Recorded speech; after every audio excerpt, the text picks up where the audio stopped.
Hello, crafty friends. Welcome to day 2 of the 12 Days of Stitchmas Crafty Advent Calendar from Spellbinders unboxing. That was just my kitty casually walking past. My cats are now teenage cats. They have learned how to climb onto my desk, how to sit on my desk, how to play with all the things on my desk. So you will likely see them quite often in my videos because they really don't care if I'm filming or if I'm working. They just want to walk around and play. Anyhow, this is a look at the card that I created with the day 1. We had a fabulous ornament. I didn't do any stitching for day 1 because with the stitching die, you do have the option to stitch or not stitch. Okay, let's go ahead and open day 2. I am excited.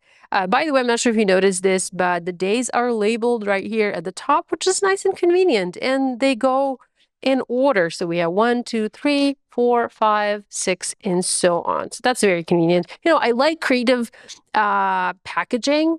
I like pretty packaging on the inside, but sometimes I'll tell you, it's impossible to find the day that you need to open. So I'm really glad that this is in a consecutive order. Okay, let's go ahead and open this. Are you guys ready? Ta-da-da-da! Ooh, merry and bright. This is a fun sentiment. Okay, take this out. Take this out. Let's put this off to the side. I've zoomed in. Let's go ahead and open the little baggie and take a look at the dies. So we have merry, bright, and the ampersand is the one that you would want to stitch or not stitch. Totally up to you. Okay, I'm going to think about my card design and I'll be back with a finished project. And here's a look at my card featuring day 2 of the Stitchmas Advent Calendar from Spellbinders. I found that embossing folder that I was talking about in my day 1 video, the molded frame embossing folder from my Daisies collection from earlier this year. Here it is. My cat was sitting on it when I was looking for it. That's why I couldn't find it. So I cut the pieces from different colors of cardstock. I just wanted to have a multicolor sentiment. I used poppy.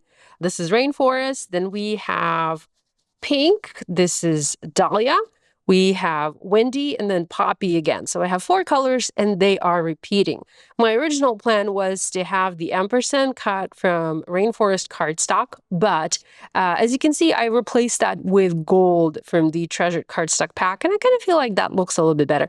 So anyhow, what I'm saying is I had the colors repeating. So after the Y cut in poppy, I should have had the ampersand cut in green, but I didn't, so I kind of skipped that. And then I have the B in bright, cut from pink again. I also added some foliage and berries from my Christmas cracker die set from my City Holiday collection. And once again, as always, I used a Jelly Roll white pen to add some white dots onto the background here, just to add some interest. Here's a look at day 1. You can see that I'm sticking to the same color combination here. I quite like the way these cards look or these colors look. They're very me. I have that dark green in the background, which is by Simon Says Stamp. This is Midnight Green.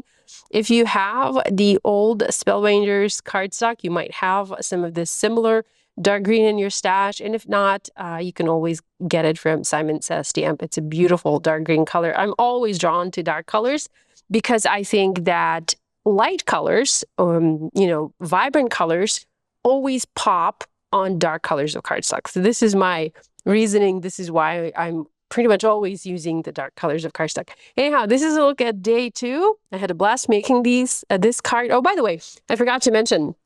So all of my letters, I'm not sure if you can see this well or how well you can see this on camera. So all of my letters are 4 layers thick.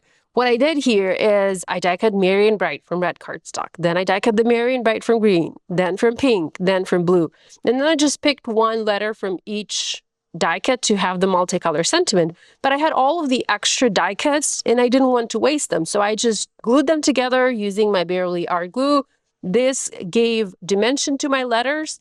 This allowed me to skip using foam adhesive. I could have used black foam adhesive to pop some of these up, but some of these letters are very fine. Like this R, for example, it's very detailed. It's very fine. I didn't want to use foam adhesive behind it because it would have not looked right. So instead, I added dimension, I create a dimension by using cardstock. So this is my trick for making the letters so thick and also for maximizing the cardstock scraps, for using the cardstock scraps from my card making session. So this is the look at day 2. Hopefully I'll be back tomorrow with day 3.